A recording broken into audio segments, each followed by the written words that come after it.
Channel Vega Chile presents great musicians and composers of yesterday, and always with the presentation of pianist Luis Mariano.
Huge hello from the beautiful and musical city of Vina del Mar, here in Chile. I'm Luis Mariano, and today I want to tell you a story that will change the way you listen to music forever. What if I told you that the composer of some of the most romantic and beautiful melodies in history lived a life filled with ghosts, a toxic love, and an absolute terror of being buried alive? I'm talking about the king of the piano, Frédéric Chopin. Stay until the end, because today we're going to debunk the myth of the melancholic genius. Subscribe now if you love the piano as much as I do, and hit that bell. Let's travel back to 1810. Chopin was born in Poland. From a very young age, he was an absolute prodigy. Imagine, at the age of 7, he was already composing and playing for the aristocracy. But he wasn't the typical musician who wanted to impress with loud noises or extreme speed. No.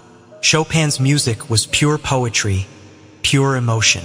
At 20, he had to leave his beloved Poland forever because of the war, taking with him a silver cup filled with soil from his homeland.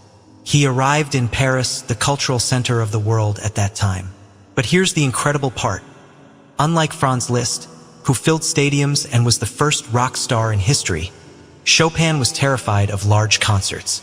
He preferred the intimacy of private salons, by candlelight, a very bohemian, very intimate atmosphere, like the one you experience on evenings by the sea in our Quinta Vergara.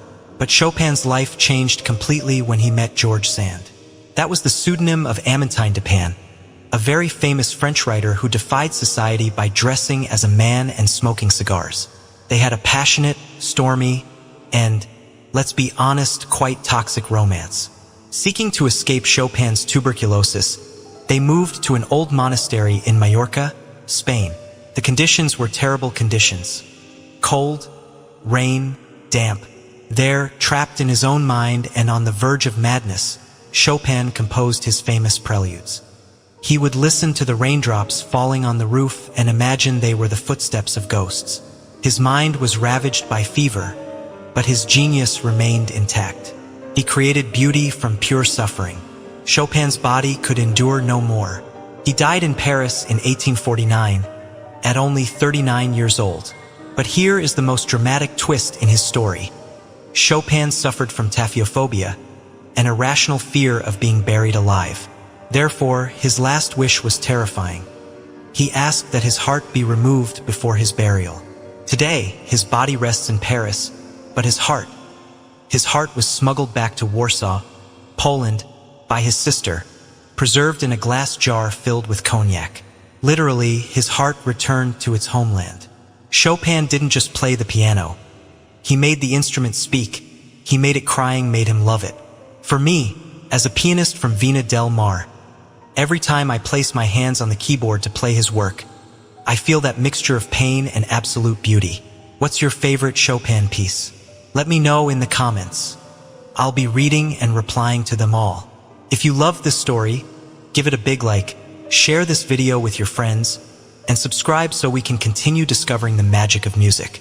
A huge hug from Vina del Mar, and see you in the next video.